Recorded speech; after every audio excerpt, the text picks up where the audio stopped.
ARCS 이론에 대해서 알아보겠습니다. 이 ARCS는 모두 이제 어떤 단어의 그 조합인데요. 그것이 attention, 주의, relevance, 관련성, confidence, 자신감, 그리고 S는 satisfaction, 만족감이라고 할 수 있습니다. 이 ARCS 이론의 특징은 동기 유발과 계속적 유지에 초점을 맞추고 있습니다. 그렇게 하여서 교수 결과가 매력성이 있도록 의도하는 것이 목적입니다. 그 교수 결과의 세 가지 변인이 효과성, 효율성, 매력성인데 그 중에 매력성을 높이는 데 사용되는 이론입니다. 이 ARCS 이론은 컴퓨터 보조 수업, 이러닝 설계에도 활용이 가능하다고 합니다. 자, 이 ARCS의 네 가지 요소와 동기 유발 전략에 대해서 알아보겠습니다. 자, 처음 attention, 주의를 환기시켜주고 이제 이 수업 주제로 돌아와야겠죠. 시청각 매체의 활용, 그리고 비일상적인 사건이나 내용을 제시합니다. 문제 해결에 필요한 지식을 일부분만 제공하기도 합니다.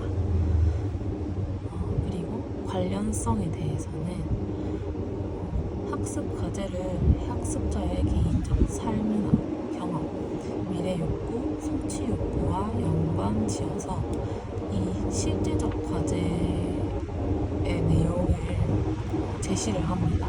이렇게 하여서 나와 관련 있는 것을 배우는구나 하고 동기부여를 할 수 있게 도와줍니다.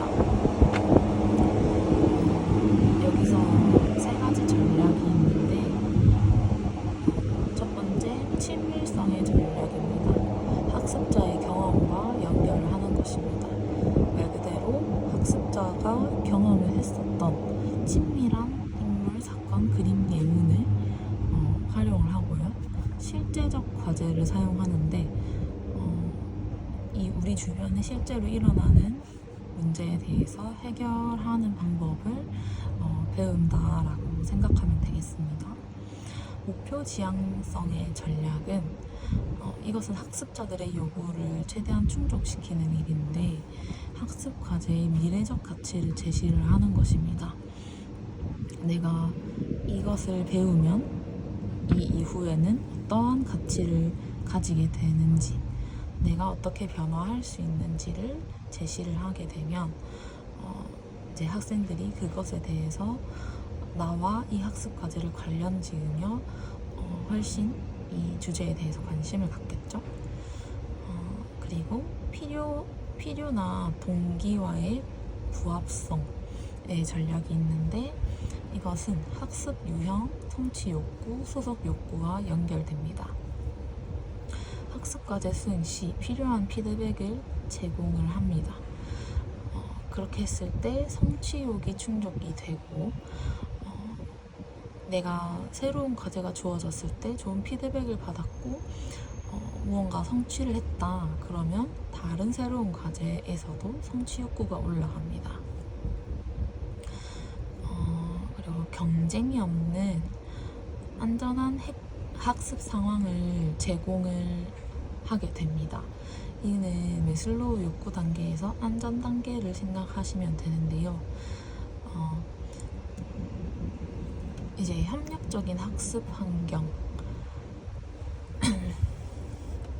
생각하면 되고요. 이 협력적으로 학습을 한다는 것은 어떤 작은 집단 모임이 있겠죠. 이 사람들끼리 같이 협력하여서 학습을 하는 것인데 이 모임에 내가 소속감을 충족받게 된다면 내가 필요한 사람이구나 하는 그런 생각을 할 수 있습니다. 세 번째, 자신감을 얻기 위해서 어떻게 도와주면 되냐. 어떤 일을 성공시킬 수 있는 능력이 있다는 것을 학생이 느끼고 이것이 유능감, 지각된 능력이라 합니다. 그리고 자신이 결정한 선택이나 노력이 결과에 영향을 미친다고 믿으며 이것이 지각된 통제감, 내가 이것을 하냐 저것을 하냐 선택을 하는 것이 이제 통제하는 것이죠. 그리고 일의 성공에 대한 확신, 성공의 기대감이 있을 때 자신감이 유발된다고 합니다. 이 세 가지 전략이 있는데 학습의 필요 조건 제시 전략이 있습니다. 수업 목표 전반적인 구조를 제시를 하고 행동 목표까지도 제시를 하게 되면 저거를 내가 할 수 있게 되는구나, 저거 할 수 있겠다 라고 성공 기대감이 올라가게 됩니다.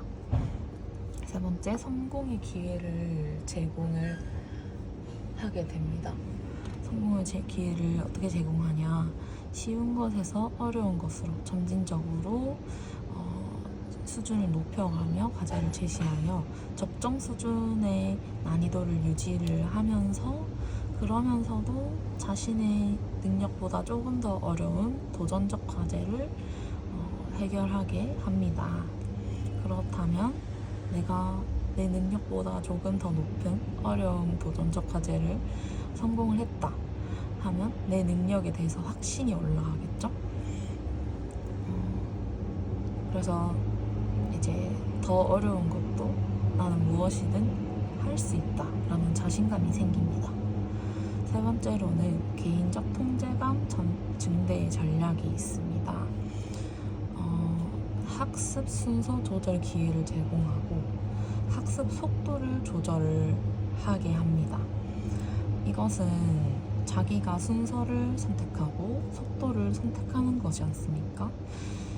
선택을 함으로써 상황을 통제할 수 있는 것이고 이것은 내가 유능감을 얻게 합니다.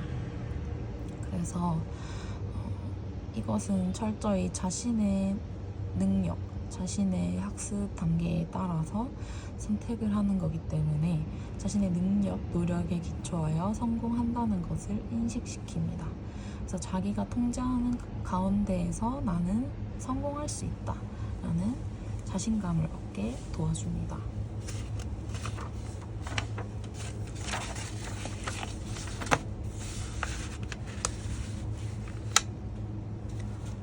다음으로는 만족감인데요.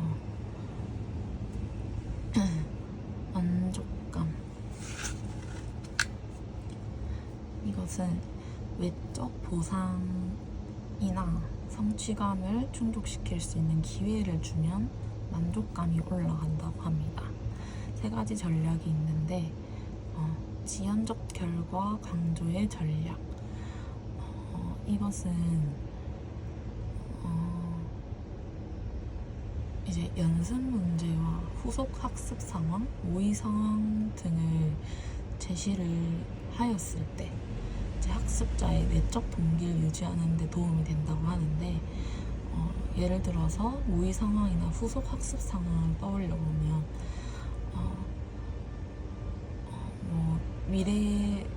미래지향적인 관점에서 내가 미래의 인공지능 개발자가 되었다. 그런 상황에서 내가 어떠한 결정을 할 것인가에 대해서 상상을 해보자. 그런 것이 이제 이것을 배우면, 인공지능을 배우면 이런 개발자가 될 수 있고, 만약에 그러하다면 이라는 모의 상황을 주는 것이죠. 그래서 이런 지연적 결과 강조를 하면 학습자가 내적 동기를 유지하는 데 도움이 됩니다. 두 번째로는 긍정적인 결과 강조의 전략인데요. 이는 외적 동기를 유지하는 데 도움이 됩니다. 적절한 강화와 피드백, 외적 보상물을 주게 되면 이제 외적 동기를 유지할 수 있습니다. 공정성 강조의 전략. 이것은 수업 목표와 내용의 일관성을 유지시켜주고 연습과 시험 내용의 일치함을 인지시켜주면 됩니다. 학업 성취에 따라 대한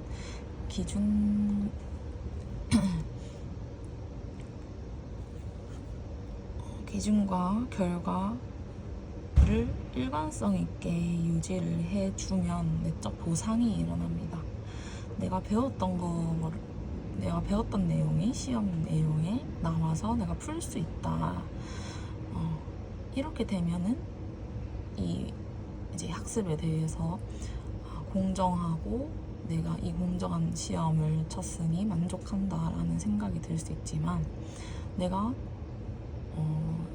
수업 도중에 연습했던 것들, 배웠던 것들과 다른 시험 내용이 나온다고 하면 내가 배우지도 않았고 공부하지도 않았던 내용이 시험에 나왔으니 내가 무엇을 학업 성취를 했는지 그것에 대해서부터 의심이 되면서 이 학습의 결과에 대한 일관성이 없기 때문에 내적 보상이 생겨나지 않게 됩니다.